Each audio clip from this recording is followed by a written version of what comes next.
खूंटी से मिल रही बड़ी खबर के साथ खूंटी के लोधमा में गोलीबारी की घटना हुई है। बिजली विभाग के लाइनमैन हरमन हीरो को गोली मारी गई है। घर के सामने ही गोली मारी गई है। घायल का पारस अस्पताल में इलाज जारी है। जानकारी के मुताबिक जमीन को लेकर विवाद चल रहा था। बीते दिनों हरमन होरो के नाम से ध्रुवा स्थित पावर हाउस में लिफाफा फेंका गया था। सभी बिजली कर्मियों को 1-1 लाख रुपए हरमन हीरो को देने को कहा गया था। हालांकि पुलिस के जांच में हरमन होरो बेगुनाह पाया गया था। हरमन होरो को झूठे केस में फंसाने की साजिश थी। खबर बोकारो से है, जहां सेक्टर 12 थाना क्षेत्र में 2 युवकों पर जानलेवा हमला किए जाने का मामला सामने आया है। दोनों घायलों का इलाज सदर अस्पताल में चल रहा है। सूत्रों के मुताबिक जय और सुजल ने बातचीत करने के बहाने दोनों पीड़ित युवकों को दुर्गा फील्ड के पास बुलाया था। इसी दौरान अचानक भुजाली और बांस से उन पर हमला कर दिया। हमले के बाद आरोपी मौके से फरार हो गया। फिलहाल पुलिस ने मामला दर्ज कर आरोपी की तलाश शुरू कर दी है। बात कर रहे थे तो चाकू निकाल के चलाने लगा। हम पेट में मार दिया। कौन चलाया? जय। काहे? कोई बात नहीं, लोग कुछ ऐसी बातें करते करते मुझे से चलाने लगे। आप सब बैठल था, हम सब स्कूटी लेके गए। हमारे भाई क्या कुछ कर रहा है तो हम सब पता चाकू निकाल के मारने लगे। कौन सब मारने लगा? वो लड़का, हम नहीं नाम जानते सर। ऐसे ही चाकू निकाल कर मारने लगा? हाँ, ये सब का दोस्त है, मेरा दोस्त नहीं। तुम क्या करने गया था? हाँ, हमको खाली हम तो घूम रहे थे स्कूटी से। हम लोग गश्ती में निकले हुए थे तो 12 में हुआ था, चाकू से सुजल मारा था। उसी में हम लोग गश्ती से आए तो वहाँ से हम लोग आए तो खबर मिला कि हॉस्पिटल में इलाज कर रहा है, इसीलिए यहाँ आए। आकर के वही पुलिस से हम लोग जांच पड़ताल कर रहे हैं। खबर धनबाद से है, जहां के दुआजी थाना क्षेत्र अंतर्गत कुसुंडा के गोधर 6 नंबर एरिया स्थित सब स्टेशन के पीछे अचानक भू धसान हुआ। तेज धमाके के साथ जमीन धंस गई और वहां एक बड़ा गौफ बन गया। इस घटना से आसपास के 3 घरों में दरारें आ गई। जमीन धंसने के बाद इलाके से जहरीली गैस का रिसाव भी हो रहा है, जिससे भय का माहौल और बढ़ गया है। घटना के तुरंत बाद स्थानीय लोग अपने अपने घरों से सामान निकालकर सुरक्षित स्थानों की ओर भागने लगे। स्थानीय ग्रामीणों ने इस घटना के लिए बीसीसीएल प्रबंधन की लापरवाही को जिम्मेदार ठहराया है। उनका आरोप है कि गोधर इलाके में पहले भी कई बार भूधसान की घटनाएं हो चुकी है, लेकिन अब तक कोई स्थायी समाधान नहीं निकाला गया है। हम लोग को पता चला 3:20 में देखे अचानक पूरा धुआं हो गया। हम लोग को समझ में आया कि क्या भैया क्या चीज़ का धुआं है। जब अचानक देखे तो पूरा भू धसान हो गया था। धसान होने के बाद इनका घर जो था, इनका घर भी मतलब फट गया, मतलब पूरा फट गया। तत्काल में तुरंत हम लोग दौड़ा दौड़ी करके इनका सामान हम लोग सुरक्षित निकाले। और ये जो घटना घटने का मेन कारण है प्रबंधक का। धसान हुआ, वही मेरा घर फट गया है, दरार आ गया, सामान निकाले सब जल्दी। तो हम लोग को रहने के लिए व्यवस्था चाहिए ना कहीं। हम लोग चाह रहे कि भूली यहाँ हो, बुधनी हटिया के पास में है जगह खाली, वहाँ पर मिल जाए। गोनो डिग में है। अब इस पे न्यूज़ 18 सुलगते सवाल पूछ रहा है, आखिर कब तक लोग इस खौफ में जीते रहेंगे? बार बार चेतावनी के बावजूद कार्रवाई नहीं हो रही। क्या कोयला कंपनियों की लापरवाही से हालात बेकाबू है? क्या स्थानीय लोगों की सुरक्षा सिर्फ फाइलों तक सीमित है? ये न्यूज़ 18 सवाल पूछ रहा है। आखिर केंदुआ जी में भूधसान रुक क्यों नहीं रहा? पुनर्वास की व्यवस्था पूरी तरह फेल है। चलिए अब बढ़ेंगे खबरों में आगे। खबर आसानी से है, जहां लोअर बाजार थाना क्षेत्र में बी फार्मा के छात्र अनीशा कुमार ठाकुर का शव फंदे से झूलता मिला। मामले में परिजन जांच की मांग कर रहे हैं। जानकारी के मुताबिक अनीश के कमरे में एक कॉपी मिली है, उसमें मौत से पहले अनीश ने कुछ ऐसी बातें लिखी हैं जिससे यह आशंका जताई जा रही है कि प्रेम प्रसंग के कारण अनीश ने आत्महत्या की है। देखिए, अनीश मेरा भगना था, बड़ा भगना था, छोटी दीदी का बड़ा बेटा, मतलब बड़ा भगना था और बी फार्मा की स्टूडेंट था। और रात में सोया रूम में लॉक करके और सुबह में छुट्टी था तो कोई खोजा भी नहीं। दरवाज़ा तोड़ा गया। दरवाज़ा तोड़ने के बाद देखा गया कि वहाँ उसका लाश पंखा में गमछा के थ्रू बांध के लटका हुआ था। चाईबासा के चक्रधरपुर में मानव तस्करी के खिलाफ पुलिस ने बड़ी कार्रवाई की है। होटल में छापेमारी कर गुजरात के 2 मानव तस्करों को गिरफ्तार किया है और 30 महिला, पुरुष और 6 नाबालिग बच्चों को मानव तस्करों के चंगुल से मुक्त कराया गया। पुलिस के लिए ये बड़ी सफलता मानी जा रही है। भोले भाले लोगों को गुजरात ले जाने के लिए तैयारी की जा रही थी। उससे पहले पुलिस की दबिश ने तस्करों के मंसूबों पर पानी फेर दिया। बैठे हुए हैं, बारी बारी से जब हम लोगों का वेरिफिकेशन हम लोगों के द्वारा किया गया, उसमें से हम लोगों को 6 नाबालिग बच्चे, 6 मजदूर मिले, जिनमें से 5 नाबालिग बच्चे हैं और 1 बच्ची, जिनको जो है बाल श्रम के लिए जो गुजरात मोर्गी ले जाया जा रहा था।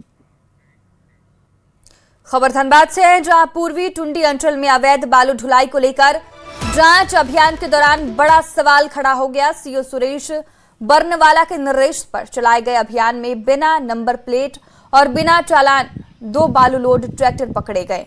मौके पर चालान नहीं दिखाने पर ट्रैक्टर जब्त कर लिए गए, लेकिन करीब 2 घंटे बाद ट्रैक्टर मालिक वैध चालान लेकर अंचल कार्यालय पहुंच गया, जिसके बाद दोनों वाहनों को छोड़ दिया गया।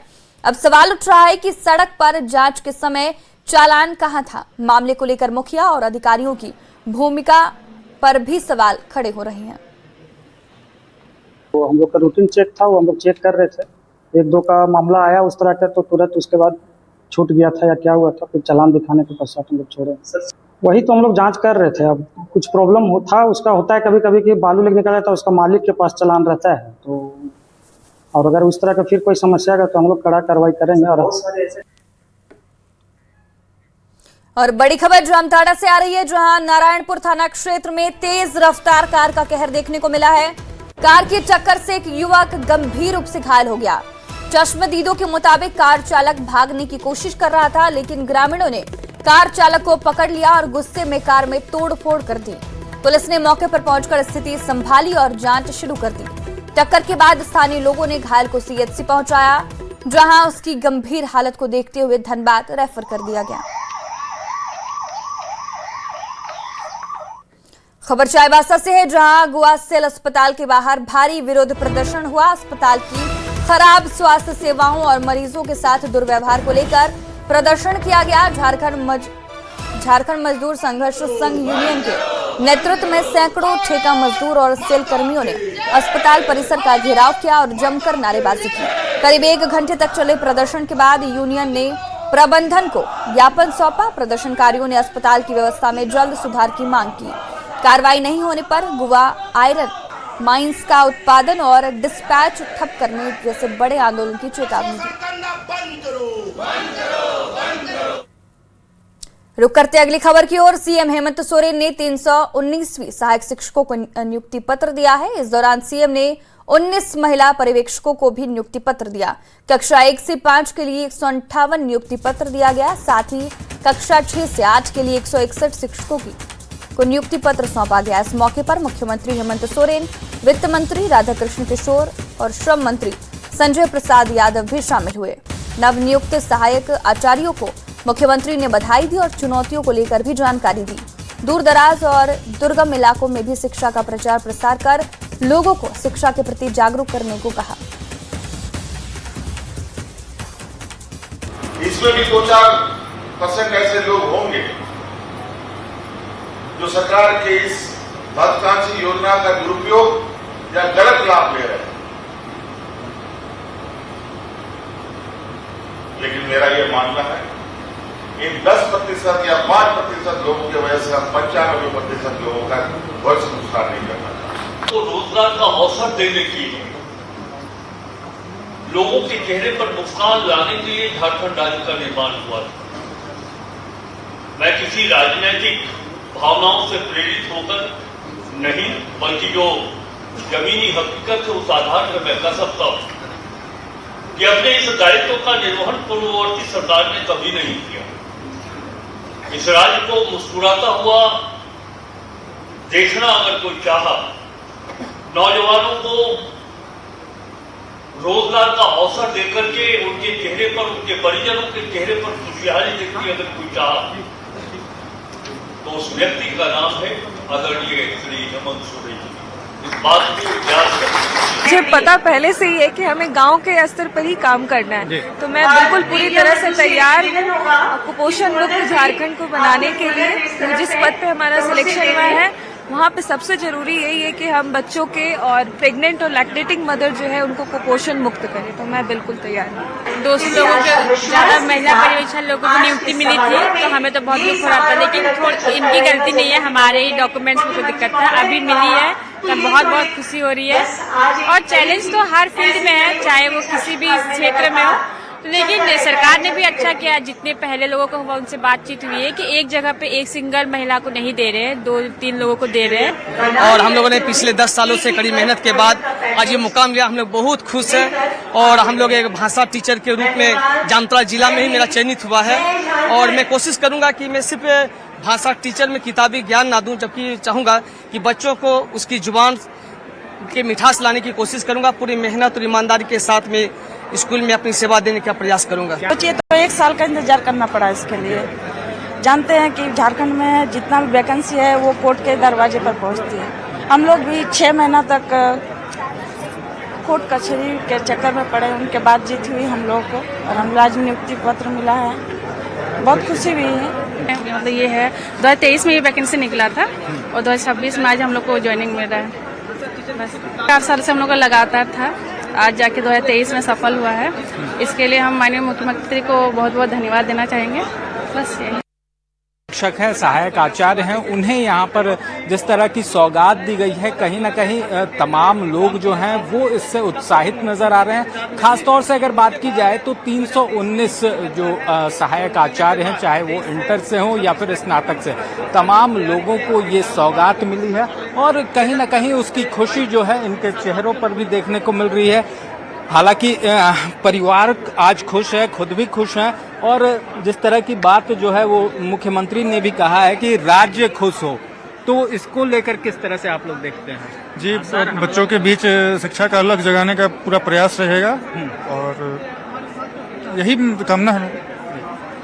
खासतौर से जो झारखंड में शिक्षा का स्तर है, खासतौर से दुर्गम इलाके, वहाँ पर शिक्षक पहुँच नहीं पाते हैं, आप क्या उसके लिए सोच? अभी सर ये जो बहाली हुई, इससे पहले भी हुई और अभी हम लोग भी जा रहे हैं, तो अब लगभग सभी स्कूल में शिक्षक मिल जाएंगे और वहाँ का शिक्षा व्यवस्था अच्छा हो जाएगा। आप मतलब मजबूत हैं, इरादे से मजबूत? हाँ सर, अभी बहुत मजबूत हैं, खुश भी हैं, अच्छा है सर। अच्छा, किस तरह से देखते हैं आप, क्योंकि आज जो सौगात मिली है मुख्यमंत्री ने भी कई चैलेंज।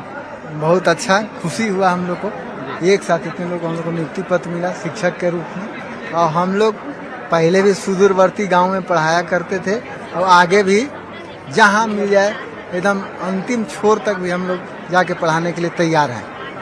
तो देख सकते हैं तमाम लोग जो हैं उनका कहना है, जो भी सहायक आचार्य हैं वो पूरी तरह से तैयार हैं और जिस तरह की भी चुनौतियां हो उससे निपटने को तैयार हैं। और कहा जाए तो राज्य के विकास में और शिक्षा की अलग जगाने को लेकर वो अपना जो मुकम्मल योगदान है, पूरा योगदान है, वो भी देंगे ताकि राज्य में शिक्षा का समग्र विकास हो पाए। कैमरामैन प्रभाकर के साथ ओम प्रकाश, न्यूज़ 18 रांची।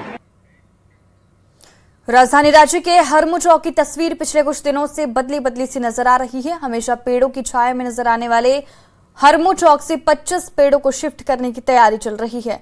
लिहाजा वन विभाग की अनुमति के बाद नगर निगम की कुल्हाड़ी ने छायादार पेड़ों को काटकर ठूठ बना दिया है, यानी हरियाली को हटाकर हरमू चौक पर सौंदर्यीकरण की तैयारी चल रही है। जुड़को की ओर से इसके लिए हायर एजेंसी MS मदन प्रसाद ली को जिम्मेदारी सौंपी गई है। यही एजेंसी इन 25 पेड़ों को हरमू चौक से हटाकर शिफ्ट करने का काम भी कर रही है।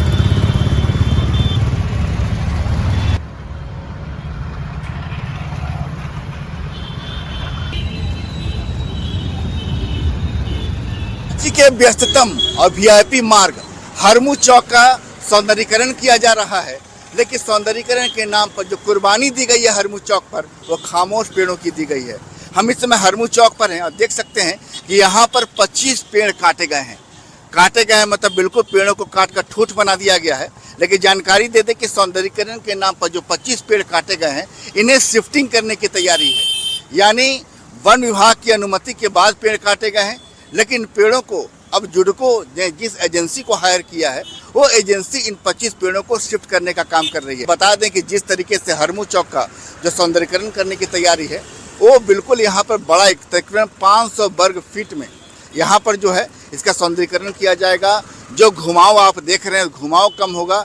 ये भी दावा किया जा रहा है कि ट्रैफिक आसान हो जाएगी, फाउंटेन होगा, हाई मास्ट लाइट लगेगी, मतलब पूरा एक हरमू चौक खूबसूरत नजर आएगा। साल से हम लोग नारियल पानी बेच रहे हैं सर यहाँ पे, समझ गए। और पेड़ काटने के बाद तो ऐसा लग रहा है कि जैसे हम लोग का कोई बच्चा ही गायब कर दिया गया। इतना हम लोग को दुख है इस पेड़ काटने के बाद में। और हम लोग को भी जनता भी आती थी, बैठती थी, उठती थी, वो भी बोलती थी भाई पेड़ की बहुत गलत काट दिया है लोग, समझे।